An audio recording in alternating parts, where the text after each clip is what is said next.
तो वहीं क्या कांग्रेस के दिग्गज हारी हुई बाजी पर दांव नहीं लगाना चाहते या फिर पार्टी के अंदर गुटबाजी के चलते खुद के हारने का डर भी उन्हें सता रहा है? जी हाँ, ऐसे सवालों के पीछे कांग्रेस के दिग्गज नेताओं की वो इच्छा है जिसमें उन्होंने चुनाव नहीं लड़ने की बात आला कमान को बताई है। इसी पर देखिए हमारी एक खास रिपोर्ट। राजनीति से मोह भंग या कोई और है टेंशन? चुनाव लड़ने से क्यों इनकार कर रहे दिग्गज? जीत के कम चांस या गुटबाजी की है चिंता? कांग्रेस नेताओं के मन में क्या चल रहा?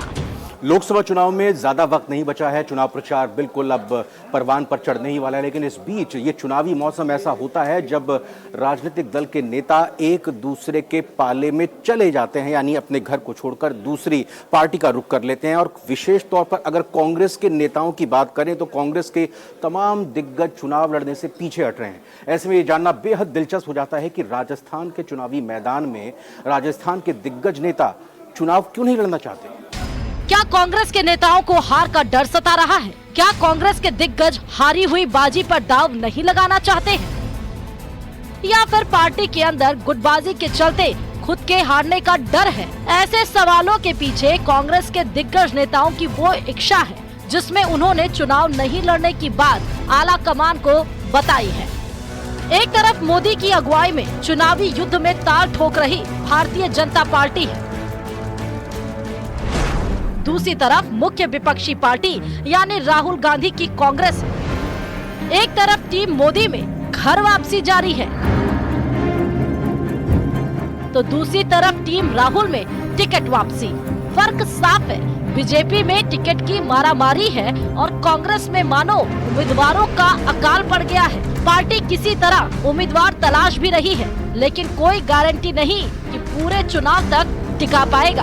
बीते दिनों गुजरात की अहमदाबाद पूर्व लोकसभा सीट से कांग्रेस उम्मीदवार रोहन गुप्ता ने टिकट मिलने के बाद चुनाव नहीं लड़ने का ऐलान किया, यानी टिकट वापस कर दिया। रोहन गुप्ता के मुताबिक उनके पिता नहीं चाहते कि वो चुनाव लड़े। हालांकि बीजेपी नेताओं की माने तो बीजेपी जीत की हैट्रिक लगाने वाली है, लिहाजा हार के डर से विपक्षी दलों के नेता चुनाव लड़ने की हिम्मत नहीं दिखा पा रहे। गठबंधन का यही हाल है और क्लियरली जनता ये सारी चीजें समझ चुकी है और इसीलिए पिछली बार भी तमाम गठबंधनों के बावजूद बहुत ही बेहतरीन जीत हासिल करी थी भारतीय जनता पार्टी ने। और इस बार क्योंकि पिछले 5 साल में जो सारे काम हुए हैं, चाहे वो केंद्रीय सरकार के हों, चाहे वो सूबे की सरकार के हों, चाहे वो और मैं तो कहूँगी हमारे डबल इंजन के जो सरकार के सारे काम हुए हैं, जनता उनसे बहुत खुश है। जनता ने काम देखा है, काम की सराहना करी है और इस बार तो जितनी सीटें पिछली बार पाए थे उससे भी ज्यादा सीटें पाएंगे। ऐसे में सवाल उठ रहे हैं कि क्या हार के डर से कांग्रेसी नेता यू टर्न ले रहे हैं?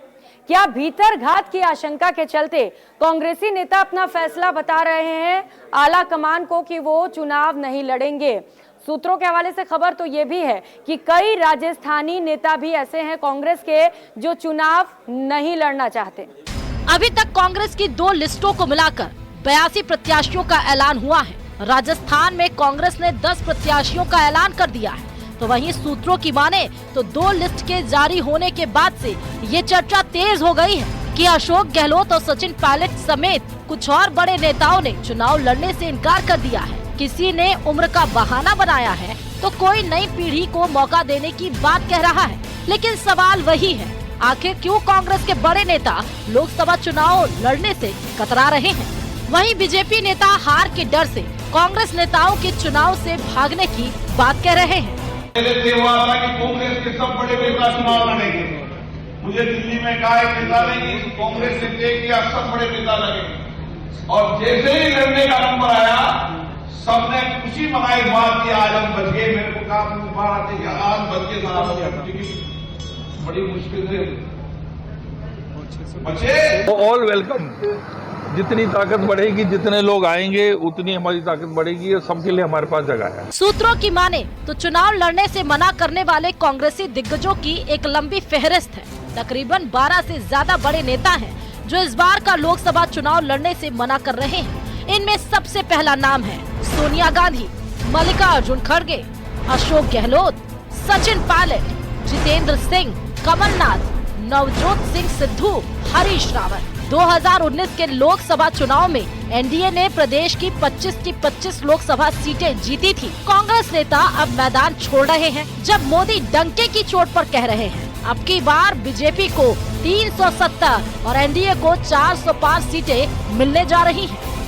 भारतीय जनता पार्टी के बहुत बड़े बहुमत के साथ 25 की 25 सीट आने वाली है और देश के अंदर अब की बार 400 पार। कांग्रेस के नेता न सिर्फ चुनाव लड़ने से बच रहे हैं बल्कि कांग्रेस के हाथ का साथ छोड़कर बीजेपी या फिर दूसरे राजनीतिक दलों का भी वो रुख कर रहे हैं। अगर कांग्रेस के नेताओं से पूछा जा रहा है कि ऐसा क्यों हो रहा है तो उनका कहना है कि ये सारा का सारा ईडी का डर है। और वैसे कांग्रेस के जो नेता बीजेपी में शामिल हुए हैं उनमें कुछ को तो टिकट भी दे दिया गया है, लेकिन अब देखना दिलचस्प होगा कि आखिर कांग्रेस की तरफ से क्या राजस्थान में लोकसभा उम्मीदवार के तौर पर किसी बड़े नेता का नाम सामने आता है। Bureau report, news 18 Rajasthan.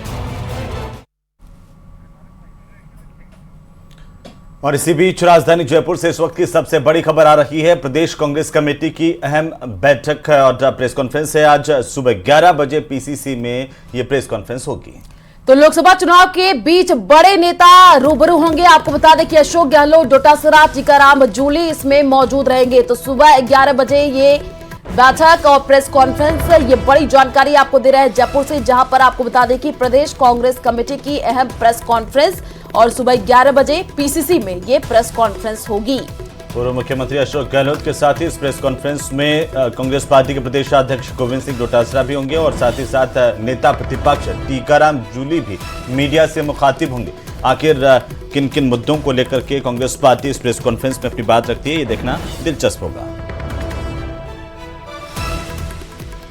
तो आने वाले दिनों में लोकसभा की चुनाव और उससे पहले देखिए अब तमाम राजनीतिक दल तैयारियों में जुटे हुए हैं और आज की जो प्रेस कॉन्फ्रेंस है काफी महत्वपूर्ण मानी जा रही है। सुबह 11 बजे पीसीसी में ये प्रेस कॉन्फ्रेंस होनी है।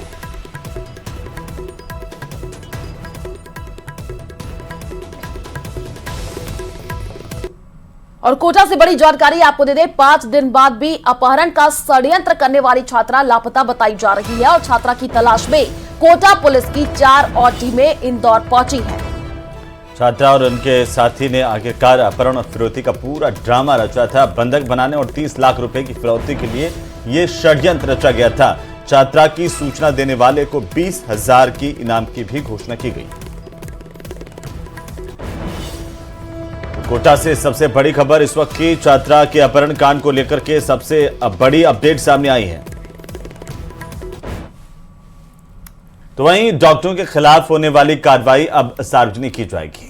तो राजस्थान मेडिकल काउंसिल ने सजा पाने वाले डॉक्टरों की जानकारी सार्वजनिक करने का निर्णय लिया है और आम लोगों को ऐसे डॉक्टरों पर हुए एक्शन की जानकारी आसानी से मिल पाए, इसके लिए कदम उठाया गया है। देखिए रिपोर्ट।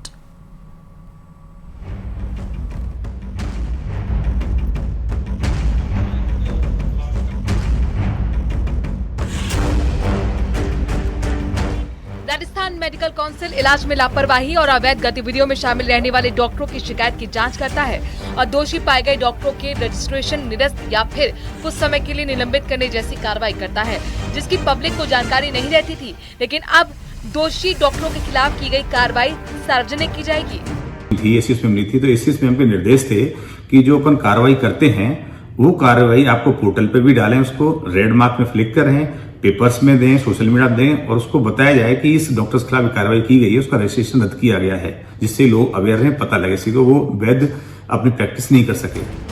कई मामलों में देखने को मिला है कि लोगों की जानकारी के अभाव में दोषी डॉक्टर अपनी प्रैक्टिस चालू रखता है, लेकिन अब ऐसा होना संभव नहीं होगा। इससे पहले भी कार्रवाई होती थी और उसको जो भी सजा मिलती है यहाँ से हो जाता है, 1 महीने 2 महीने जो भी है उसके लिए रजिस्ट्रेशन के लिए, लेकिन वो प्रदर्शित नहीं होता था, लोगों को पता नहीं चलता। अब लोगों को अवेयर रहेंगे, पता लगेगा। राजस्थान मेडिकल काउंसिल शिकायत मिलने के बाद नियमों के मुताबिक कार्रवाई करता है। ज्यादातर मामलों में दोषी डॉक्टर का रजिस्ट्रेशन निलंबित किया जाता है।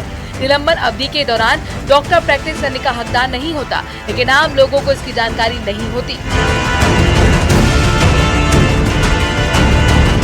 न्यूज़ 18 राजस्थान के लिए जयपुर से सौरभ गृहस्थी की रिपोर्ट।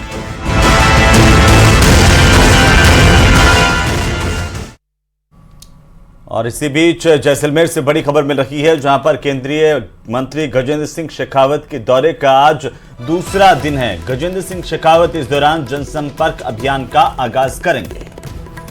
तो ये बड़ी जानकारी आपको दे रहे हैं। पोखरण के सदर बाजार स्थित गणेश मंदिर में पूजा अर्चना करेंगे और 10 बजे सैन धर्मशाला में चुनाव कार्यालय का उद्घाटन करेंगे और सुबह 11 बजे Jodhpur road GT guest house पर यह सभा होगी। इस दौरान विधायक प्रतापपुरी और भाजपा के अन्य दिग्गज नेता मौजूद होंगे। बीजेपी के कार्यकर्ता पदाधिकारी मौजूद होंगे। केंद्रीय मंत्री गजेंद्र सिंह शेखावत पश्चिमी राजस्थान के जैसलमेर से आज चुनाव कार्यालय का उद्घाटन करेंगे 10 बजे।